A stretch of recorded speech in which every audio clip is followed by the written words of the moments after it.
नमस्कार दोस्तों, मैं आपका पवन, प्रदेश महासचिव एनआईएस डीएलएड उत्तराखंड। पहले संपूर्ण देशवासियों को और उत्तराखंड वासियों को मेरी ओर से 73वें गणतंत्र दिवस की हार्दिक बधाई। आशा करता हूं कि आप सभी लोग घर पर कुशल मंगल होंगे और विशेषकर एनआईएस डीएलएड शिक्षक सभी से मेरा अनुरोध है कि आप लोग घर पर कुशल मंगल होंगे। और जो एनआईएस डीएलएड का जो मुद्दा उत्तराखंड में अभी भी चल रहा है, सबसे पहले उत्तराखंड की जनता से मैं रिक्वेस्ट करना चाहूँगा कि इस बार 2022 का जो चुनाव है उसमें आप अपने समझ के अनुसार किस प्रतिनिधि को आप चुनना चाहते हैं, किस पार्टी को आप चुनना चाहते हैं, वो आप सभी जानते होंगे कि बीजेपी सरकार ने जो इस बार 2022 और 21 में जो हमारे साथ किया है, 37,000 एनआईएस डीएलएड के शिक्षकों से मेरा अनुरोध है कि इस बार बीजेपी सरकार ने जो हमारे साथ किया है उसका मुंह तोड़ जवाब देने का वक्त आ चुका है। आपको मैं बता दूं कि 37,000 एनआईएस डीएलएड शिक्षक, या फिर मान लीजिएगा कि हमारे पीआरडी के जवान थे, पुलिस विभाग की महिलाएं थी, अन्य विभिन्न प्रकार के बेरोजगार जो युवा हैं जिन्होंने बहुत बुरी स्थिति में रह के अपनी लड़ाइयों को लड़ा और फिर भी बीजेपी सरकार ने हमारे प्रति कुछ नहीं सोचा है, तो आज वक्त आ चुका है अपना बदला लेने का। आपको मैं बता दूं कि हमारे जो शिक्षा मंत्री अरविंद पांडे हैं, उन्होंने हमारे साथ जो गलत व्यवहार किया है एनआईएस डीएलएड शिक्षकों के साथ, उनका आपने एक वीडियो भी देखा होगा जिसमें उन्होंने कहा था कि हाँ, हम एनआईएस डीएलएड के शिक्षकों को भी इस भर्ती में लेंगे। देखिए, ये जो नेता लोग होते हैं ये सिर्फ अपनी पॉलिटिक्स को दिखाते हैं, अपनी राजनीति चमकाते हैं और आपस में हम लोगों को लड़वा देते हैं। जैसे कि बीएड के हमारे भाई बंधु हैं या अन्य डीएलएड हैं या एनआईएस डीएलएड के जो शिक्षक हैं, उनको आपस में लड़वा देते हैं। सबको उन्होंने कहा कि हम एनआईएस डीएलएड के शिक्षकों को भी लेंगे, बीएड के शिक्षकों को भी लेंगे, लेकिन वो किस किस को ले रहे हैं वो आप भी लोग भी अच्छी तरीके से जान रहे होंगे। और अरविंद पांडे ने जितना बुरा हमारे साथ किया है, लगभग 1 साल से उन्होंने हमको कोर्ट में लटकाया हुआ है और लगभग 3.5 महीने तक हमने जो आंदोलन किया है देहरादून के अंदर, जो शिक्षक आंदोलन में आ पाए उनका मैं बहुत बहुत धन्यवाद देता हूं, पर जो किसी कारणवश नहीं आ पाए हैं, हम सब लोगों की ये लड़ाई है। अगर अरविंद पांडे जी 15 जनवरी का जियो जो आर मीनाक्षी सुंदरम के द्वारा बनाया गया था, उसे अगर 10 फरवरी को निरस्त ना करवाया जाता तो शायद हमारे बड़े भाई नंदन बोहरा जी शायद कोर्ट नहीं जाते, क्योंकि कोर्ट जाना इंसान की मजबूरी होती है। और जब वो कोर्ट में गए, क्योंकि शिक्षा मंत्री भी इस बात को अच्छी तरीके से जानते थे कि अगर जियो निरस्त नहीं हुआ तो इनको रखना ही पड़ेगा, और अगर मैंने जियो निरस्त कर दिया और ये लोग आंदोलन के लिए अगर रोड पे उतर जाते हैं तो इनका हक इनको देना पड़ेगा। तो इन्होंने बड़ी चतुराई से काम किया कि हमको कोर्ट में फंसा दिया और कोर्ट में डेट पे डेट मिलती रही और इस प्रकार से साल बीत गया। और आपको मैं बता दूं, फिर भी हम लोगों ने अपना आंदोलन किया। आंदोलन के दौरान जितनी भी प्रतिक्रियाएं होती हैं, चाहे वो आमरण अनशन हो, चाहे वो क्रमिक अनशन हो, चाहे एक दिन का उपवास हो, चाहे कुछ भी हो, वो हम लोगों ने किया। और यहाँ के जो मुख्यमंत्री है पुष्कर सिंह धामी, उन्हें तो कम से कम 10 ज्ञापन दे चुके हैं। आखिर माननीय शिक्षा मंत्री और माननीय मुख्यमंत्री जी ने हमारे लिए क्या किया है? सब के सब करप्ट हैं, मैं साफ जाहिर करता हूं इस बात को, क्योंकि 1 साल से उन्होंने हमारे लिए क्या किया है, यही मैं उत्तराखंड की बीजेपी सरकार से पूछना चाहता हूं। यही क्वेश्चन मार्क मैं मार रहा हूं उनके पास कि आखिर आपने एनआईएस डीएलएड शिक्षकों के बारे में क्या किया है। और जो हमारे न्यायाधीश ने जो 6 जनवरी को जो सुनवाई करी थी, उसमें जो हमको ये कहा गया है कि जो एनआईएस डीएलएड के जो कोर्ट में जो याचिकाकर्ता हैं उनके नियुक्ति पत्र या फिर एक्सपीरियंस लेटर दिए जाएं। क्या मान्यवर आप पहले इन चीज़ों को नहीं मांग सकते थे? जो आपने फाइनल समय पे ऐसा किया, और आपने समय भी बहुत ज़्यादा दिया। आप 10 दिन का समय दे सकते थे, 2 सप्ताह का समय दे सकते थे और जल्दी से इसको सुनवाई कर सकते थे, लेकिन आपने भी हमारे साथ ठीक नहीं किया। अब तो न्यायालय से भी थोड़ा सा विश्वास सा टूट गया है, पता नहीं सरकार क्या करती है, पर विश्वास फिर भी हमको रखना पड़ेगा। तो एनआईओएस के शिक्षक जो 37,000 हैं, आप लोगों से मेरा रिक्वेस्ट है कि हमने जो झेला है उसका प्रतिफल इनको मिलना चाहिए। और आपको मैं बता दूं, मैं एक राजनेता नहीं हूं, मैं तो सिर्फ एक शिक्षक हूं और मैं किसी भी पार्टी से बिलोंग नहीं करता। बस मैं तो ये देखता हूं कि कौन व्यक्ति अच्छा काम कर रहा है, उसको वोट मिलना चाहिए। हमारी जो दो पार्टियां हैं, बीजेपी हो या कांग्रेस, ये बहुत पुरानी पार्टियां हैं और कई वर्षों से हम इनको वोट कर रहे हैं। मैं भी कर रहा हूं, मेरे फैमिली के भी करते हैं, आप लोग भी करते हैं। कई वर्षों से हम इनको वोट दे रहे हैं। ये हमको ये नहीं कह सकते कि आपने हमें वोट नहीं दिया है। इनको नहीं दिया तो हमने किसको दिया है? मैं तो आपको ये कहूं कि जो मजबूत बल है उनको मत वोट करो। मेरे हिसाब से जो मेरी अपनी सोच है, बाकी हर आदमी की अपनी सोच है, मैं किसी का विरोध तो नहीं कर रहा हूं, लेकिन विरोध करना भी पड़ेगा जो काम नहीं करेगा। अगर आप बदलाव चाहते हैं तो किसी नई पार्टी को मौका दें। जिस तरीके से अजय कोठियाल जी है, आप उनको सीएम के पद पे बनाएं, ताकि वो नए व्यक्ति है, क्या पता कुछ करे उत्तराखंड के लिए। वो हमारे कोई रिश्तेदार नहीं है, लेकिन मुझे लगता है कि वो एक सेना के जवान हैं, उनके अंदर कर्तव्य को और अपनी ड्यूटी को निभाने का उनको अच्छा से पता है। तो क्या पता वो कुछ 4-5 साल में कुछ बेहतर करे। और जनता को मैं एक संदेश देना चाहता हूं सबसे पहले कि जो लोग ये कहते हैं कि मैं भाजपा का हूं, मैं कांग्रेस का हूं, आप इस तरीके से अपने आप को दिखाते हैं समाज में। देखिए, हमारी भी कोई भी पार्टी हमारी सगी नहीं। जब इनको वोट चाहिए होते हैं तब ये हमारे घर में आ जाते हैं वोट मांगने के लिए, चाहे मुख्यमंत्री हो चाहे इनके विधायक हो। लेकिन जिस दिन ये जीत जाते हैं ना, इन मान्यवरों का ये पता नहीं लगता ये जाते कहां हैं।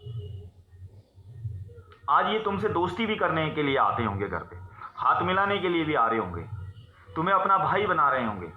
लेकिन जिस दिन ये विधायक बन जाए, वही विधायक के जब तुम मिलने जाओगे ना, तो आपको 1-1 घंटा 2-2 घंटा बाहर इंतजार करना पड़ेगा। उस समय हाथ मिलाने के लिए भी कोई राजी नहीं होगा, लेकिन वोट की लेने के तौर पे सब तुम्हारे दोस्त बनेंगे, सब तुम्हारी बात को मानने के लिए एग्री हो जाएंगे। लेकिन वही मैं आपको कह रहा हूं कि आपके पास अभी मेन टाइम है। भाजपा कांग्रेस की पार्टी में हम लोग आपस में लड़ रहे हैं। आप चाहते हैं कि एक नया सीएम, अच्छा सीएम आए, तो मेरे हिसाब से आप अजय कोठियाल को मौका दें, क्योंकि वो पढ़े लिखे व्यक्ति भी हैं और हमारे सेना में कर्नल भी रह चुके हैं। कहते हैं कि फौजियों का जो लाइफ स्टाइल होता है वो काफ़ी सख्त होता है। हो सकता है थोड़ा उत्तराखंड में बदलाव आए, लेकिन वो तभी है जब हम उनको मौका दें। बाकी तो आप खुद समझदार हैं। अभी पीआरडी के जवानों के ऊपर कितनी लाठियां बजी हैं। पीआरडी जो प्रांतीय रक्षक दल है, सुभाष चंद्र बोस ने इस फोर्स की स्थापना करी थी और आज तक जो है इसको परमानेंट नहीं किया गया। कितनी बुरी बात है, जबकि वो भी खाकी पहनते हैं और ये पुलिस वाले भी खाकी पहनते हैं। 2-3 बार मैं अरेस्टिंग दे चुका हूं। आखिर उत्तराखंड की जो सरकार है, कई वर्षों से हमको पढ़ाने का भी अनुभव है। मैं इस वीडियो के माध्यम से अपने विद्यालय जागृति पब्लिक स्कूल के सभी अध्यापकों को 73वें गणतंत्र दिवस की हार्दिक शुभकामनाएं और सभी बच्चों को हार्दिक शुभकामनाएं देता हूं 73वें गणतंत्र दिवस की। क्योंकि जागृति पब्लिक स्कूल से मेरा 7 साल का जो एक्सपीरियंस है, मैं अपने जागृति पब्लिक स्कूल को अपना परिवार समझता हूं। और चाहे मैं आगे कितना भी बढ़ूंगा, लेकिन मैं अपने जागृति पब्लिक स्कूल के जो अध्यापक हैं, वहाँ के प्रधानाचार्य, प्रबंधक हैं, या वहाँ के जो भी व्यक्ति हैं, प्रधानाचार्य से लेके प्रबंधक से लेके आपके 4th क्लास तक के, या फिर वहाँ के पढ़ने वाले बच्चों से मेरा लगाव है और रहेगा भी। क्योंकि मैंने 7 साल सन 2014 से लेके और आपके 21 तक विद्यालय में सेवा दी है और आगे भी दूंगा। लेकिन मेरा वो विद्यालय है। तो मेरे उत्तराखंड की जनता से यही रिक्वेस्ट है कि आप लोग बेहतर आदमी चुनें, क्योंकि वीडियो काफ़ी लंबी हो रही है। और जिन लोगों ने भी मेरी वीडियो को देखा, मेरी बात को सुना, क्योंकि आप लोग पिक्चरें बहुत देखते होंगे, लेकिन सामने वाला व्यक्ति अपनी बात को क्या रखना चाह रहा वो भी ज़रूर देखिएगा। तो मैं यही कहना चाहता हूं कि किसी के गुलाम मत बनिए, ये देखिए कि परिवर्तन कहां से आने वाला है, उस व्यक्ति को चूज कीजिए। तो उत्तराखंड की जनता से मेरा फिर से रिक्वेस्ट है, और अपने जो भाई बंधु हैं मेरे NIOS DLED के शिक्षक जो 37,000 है ऑल उत्तराखंड में, आपको किसको चुनना है आप समझदार हैं। तो मैं अपनी वाणी को यहीं पर विराम देता हूं, और आप अपने घर पे सकुशल रहिएगा और अपनी पढ़ाई पे भी ध्यान दीजिएगा, अपने स्वास्थ्य का भी ख्याल रखिएगा कि ठंड काफ़ी ज़्यादा बढ़ी हुई है, और हो सके तो भीड़ से दूरी रहिए, क्योंकि कोरोना वायरस तो तभी आता है ना जब हम लोग आंदोलन में चले जाते हैं। इनकी रैलियों में कहाँ कोरोना वायरस आता है, भाग जाता है, क्योंकि कोरोना वायरस को पता होता है कि विधायक साहब आगे जा रहे हैं ढोल नगाड़े के साथ, भाग जाता है वो कोरोना वायरस। गांव की इतनी बुरी दशा है कि गांव के 2-2 टुकड़े हो रखे हैं, 3-3 टुकड़ों में गांव बसे हुए हैं हमारे यहाँ पे, लड़ रहे हैं लोग बाग इन पार्टियों के चक्कर में। आखिर मिलता क्या है हमें? हम थोड़ी विधायक बनते हैं, हम थोड़ी मंत्री बनते हैं, हम तो फालतू में लड़ते हैं आपस में। कभी जात के नाम पे लड़वा देते हैं ये लोग, कभी धर्म के नाम पे लड़वा देते हैं। और शिक्षा मंत्री का स्टाइल तो देखिए आप, बीएड वाले, NIOS DLED वाले और डाइट DLED वाले, जो भी अन्य DLED के, इनको आपस में लड़वा दिया इन्होंने। अब वो तो भाग्य ना कि उसकी तो निकल गई कुर्सी, आए ना आए सरकार। लड़ कौन रहा है? शिक्षक। 3.5 महीने के आंदोलन में कोई भी व्यक्ति ये कह दे कि पवन ने कभी भी बीएड वालों का विरोध किया हो, डाइट DLED वालों का विरोध किया हो, या किसी भी अन्य DLED का विरोध किया हो, हमने कभी किसी का विरोध नहीं किया, बल्कि विरोध हमारा जमकर हुआ है। ये बीएड वालों को भी मानना पड़ेगा, डाइट DLED वालों को भी मानना पड़ेगा, अन्य को भी मानना पड़ेगा। हमारा विरोध हुआ है दब के, हमने किसी का नहीं कहा। हम तो सीधा बोलते हैं कर भला तो हो भला। जब एजुकेशन सबने ले लिया है, भाई हमने भी एजुकेशन लिया है, हम उसके लायक थे, तभी तो हमने सरकार को कहा है कि आप हमें प्राथमिक शिक्षक भर्ती में ले लीजिए। अगर आपके पास पद नहीं थे और तुम्हारी औकात नहीं थी लगाने की, तो किसने कहा तुम्हें कि कोर्स कराओ? चाहे हम कहीं पे 2,000 रुपये कर रहे थे कर नौकरी, खुश थे ना? जबरदस्ती तुमने, सरकार ने हमसे करवाया, राज्य सरकार ने भी और केंद्र सरकार ने भी। जितनी फीस तुम एक बार में लेते थे ना, उतनी तो तनख्वाह नहीं हुआ करती थी हमारी। शर्म आनी चाहिए आप लोगों को। हराम का पैसा थोड़ी आता है हमारे पास, तुम्हारे पास तो पैसे कमाने का जरिया है। लगभग 13-14 लाख बच्चे ऑल ओवर इंडिया में थे, कम पैसा इकट्ठा हुआ है क्या सरकार के पास? इतना दिमाग लगाओ ना आप लोग। लेकिन नहीं, और नौकरी देने की बारी आ गई तो हमारे पास पद ही नहीं। क्यों नहीं है भाई तुम्हारे पास? 2287 पद आपने निकाले थे, और DLED वाले टोटल 2000 भी नहीं थे, NIOS DLED भी और आपके डाइट DLED वाले भी लगा के। और फिर 451 पद इन्होंने और भी निकाले, लगभग 2750-2800 पद इनके टोटल हो गए, और ये कहते हैं कि हमारे पास पद नहीं। मैं तो कह रहा हूं कि टोटल DLED लगा के बीएड वाले भी अंदर होते, लेकिन ऐसा शिक्षा मंत्री जी ने नहीं किया है। तो जो हमारा वक्त है ना, अपने अतीत को याद रखिएगा, उस हिसाब से वोट करिए आप लोग।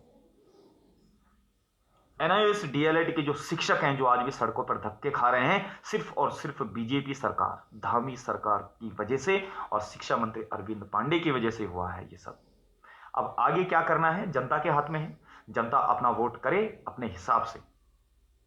बाकी तो जहां तुम लोग भी मरोगे, मैं भी मरूंगा तुम्हारे साथ। फिर मैं कौन सा मंगल ग्रह पे थोड़ी जाकर रहूंगा, रहना मैंने भी इसी धरती के ऊपर है। पर मैं समझा रहा हूं तुम्हें कि अभी भी अपने दिमाग के ढक्कन को खोल लीजिए, किसी की गुलामी मत करो। मैं किसी की जय जयकार नहीं करता, ना किसी मुख्यमंत्री की। हां, मैं बढ़ाई उसकी करूंगा जिसने काम किया है। अभी मैंने भावना पांडे का नाम लिया है, क्यों? क्योंकि उन्होंने हमें खाना खिलाया है, सबसे बड़ा पुण्य का काम किया उन्होंने। अब तुम ये कहोगे कि उन्होंने खाना खिलाया है तो अपने मतलब के लिए खिलाया है, और ये जो तुम्हें दारू पिला रहे हैं, मीट खिला रहे हैं आजकल आना रैलियों में, ये किसके लिए खिला रहे हैं? इसका जवाब है किसी के पास? ये भी तो अपने मतलब के लिए खिला रहे हैं। तो समझिए, ये भी खिलाते उस समय आके अपने मतलब से, लेकिन ये तो मुतने नहीं आया, कोई वहां पे देखने नहीं आया कि गांधी पार्क पे और एकता विहार में क्या हाल है बच्चों के, कोई देखने नहीं आया। चक्राता विधानसभा से मैं कह रहा हूं कि दौलत कुंवर को वोट करिए। क्यों? क्योंकि उस व्यक्ति ने भी हमारी कम से कम 1.5 महीने तक जो है बहुत मदद करी, जितने भी बेरोजगार वहां पे थे। तो ऐसे व्यक्ति को चुनिए जिसको हम कल को पकड़ भी सकें कि भैया हमने आपको मौका दिया है, तुमने हमारे लिए क्या किया। और करेगा वो, 100% करेंगे वो, मैं लिख के देता हूं। और अजय कोठियाल भी पक्का करेंगे सीएम बन के। बाकी तुम्हारी मर्जी है, आप किसी को भी बनाइए। जनता से मैं कोई नेता तो हूं नहीं, एक शिक्षक हूं। मैं अपने एक विचार आप लोगों के बीच में रख रहा हूं कि ऐसा होना चाहिए। बाकी तो करना तो आप ही लोगों ने है।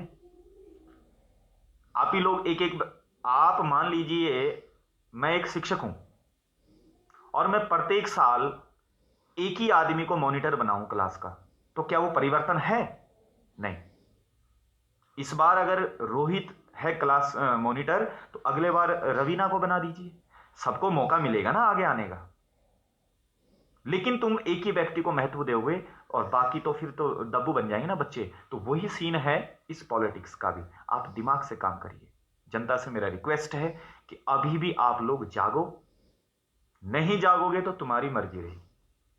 बेरोजगारी इतनी ज्यादा है पूरे भारतवर्ष के अंदर कि हम लोग अपना हक, आपको मैं बता दूं कि 8 जनवरी को ही लेटर जारी हो गया था आचार संहिता के लिए, और अखबार में भी आ गया था कि 16 जनवरी तक आप लोग रैलियां नहीं कर सकते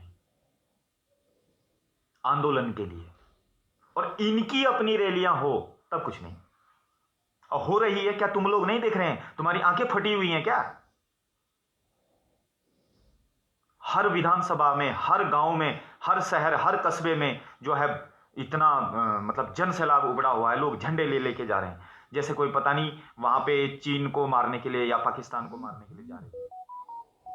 नाच लो, और पड़ा हुआ तुम्हारे पास 1 महीना, जितना मर्जी उतना नाचो, पियो दारू, खाओ मीट।